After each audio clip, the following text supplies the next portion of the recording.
خیال و فکر کا موسم حسین رکھتے ہیں، خیال و فکر کا موسم حسین رکھتے ہیں، ملے گی وادی جنت یقین رکھتے ہیں، اور دل کے ہر ایک شیر پر پیسہ نکلنے لگتا ہے۔ ارے یہ کتابیں اس شکل میں نہیں ہے کہ ہم ان کو کہہ سکیں کہ موجودہ کتاب اللہ کی طرف سے نازل کی گئی ہے۔ صرف ایک کتاب رہ جاتی ہے، آماستہ ہے، دساتیر ہے، یہ بھی کتابیں ہیں، اور پھر عیسائی سکھوں کی کتاب،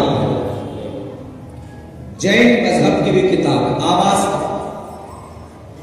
سکھوں کی کتاب، ان کے 10 گرو نانک گرو گوبند سنگھ کی لکھی ہوئی جو 10 گروہ کی سندیش ہے، آدی گرنتھ میں ان کا شمار ہوتا۔ ان کے یہاں بھی تفصیل نہیں ہے کہ وہ کتابیں ایشور کی نہیں ہے، کیونکہ گرو نے لکھی ہے تو گرو کی کتاب۔ دنیا کی کوئی بھی کتاب اپنا مقام مرتبہ نہیں بتا سکتی۔ اگر کوئی کتاب اپنا مقام مرتبہ بتاتی ہے تو وہ اللہ کا کلام۔ آپ پوچھئے قرآن سے کہ تم کس کا کلام ہو، کہاں سے آئے، آپ کا سوال ختم نہیں ہوگا کہ اللہ کا قرآن کہے گا وَإِنَّهُ لَتَنزِيلُ رَبِّ الْعَالَمِينَ، میں رب کا کلام۔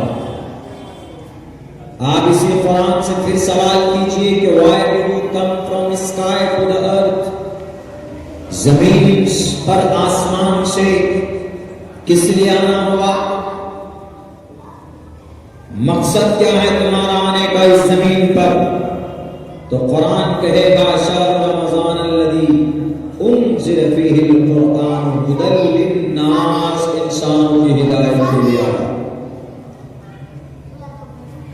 قرآن سے پوچھئے کہ قرآن تم آئے کیسے زمین پر؟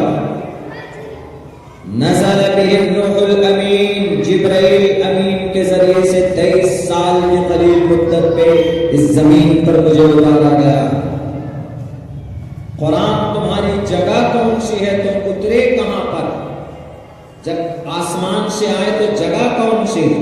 نزل علی قلبک، جناب محمد رسول اللہ صلی اللہ علیہ وسلم کے قلب اطہر پر اتارا گیا۔ قرآن تم چاہتے کیا؟ اگر تم کو کوئی مانے تو کیا ہوگا اس کا؟ تم پر کوئی وشواس رکھے، بلیف رکھے تو کیا ہوگا؟ اللہ کے نبی کی حدیث کہتی ہے ان اللہ یرفع بہذا الکتاب اقواما، اللہ نے اس قرآن سے قوموں کو سربلند کیا، اور اسی کتاب کو چھوڑنے کی وجہ سے، اس قرآن سے رشتہ توڑنے کی وجہ سے بہت سے قوم، بہت سے لوگ اس زمین پر ذلیل اور رسوا بھی ہوئے۔ قرآن تمہارے اندر جو احکامات ہیں، تمہارے اندر جو پیغامات ہیں، ان پر عمل کرنے سے کیا ہوگا؟ من اطاع اللہ ورسولہ فقد فاز، وہ انسان کامیاب ہوگا جو قرآن، حدیث، اللہ اور اس کے رسول کی باتوں کو مانے گا، اتباع کرے گا تو ڈیفینیٹلی وہ کامیاب ہوگا۔ یہ قرآن ہے، یہ قرآن کا چیلنج ہے۔ رگ وید سے سوال کر دیجئے کہ ایشوریہ گرنتھ و ایشوانیوں کہاں لکھا، نہیں بتا سکتے۔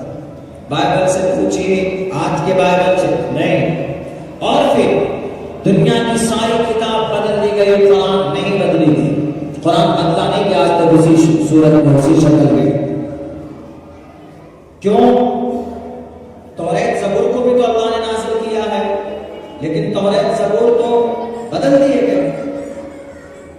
350 صحیفے آسمان سے زمین پر اللہ نے اتارے، 350 کتابیں، ساری کتابیں بدل دی گئی، لیکن صرف قرآن کی زمین پر اسی شکل میں ہے، انہی احکامات کے ساتھ، انہی الفاظ کے ساتھ آج بھی ہے، جیسے اب سے 1458 سال پہلے جس انداز میں اللہ نے نازل فرمایا تھا، آج بھی اسی شکل میں۔ اس کی وجہ یہ ہے کہ توریت کو حضرت موسیٰ کو دیا، اللہ نے کہا کہ موسیٰ تمہاری ذمہ داری ہے توریت کی حفاظت کرنا، انجیل حضرت عیسیٰ کے پاس اتارا گیا.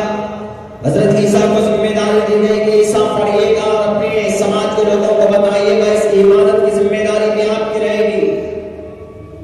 حضرت ابراہیم کو صحیفے دیے گئے، ابراہیم پڑھنا سمجھانا لوگوں کو، عبادت کی ذمہ داری تمہاری. حضرت نوح کو بھی صحیفے دیے گئے، حضرت نوح سے کہا گیا کہ ذمہ داری آپ کی. لیکن جب قرآن کی باری آئی تو اللہ تبارک و تعالیٰ نے کہا کہ اے محمد قرآن تو اتار رہا ہوں آپ پر، پڑھیے گا صرف آپ، لیکن اس کی حفاظت کون کرے گا؟ تو اللہ تبارک و تعالیٰ فرماتا ہے کہ آپ پڑھیے گا بے فکر ہو کر. یہ قرآن کو میں اتار رہا ہوں، ہم اتارتے ہیں اس قرآن کو، ہم نازل کر رہے ہیں اس قرآن کو، اور اس کی حفاظت ہماری ذمہ داری ہے.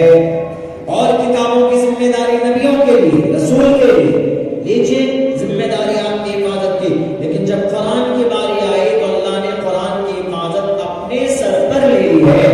یہی وجہ ہے کہ قرآن اور کتابوں کے طرح نہیں بدل سکا، چونکہ اس کی حفاظت اللہ خود کرتا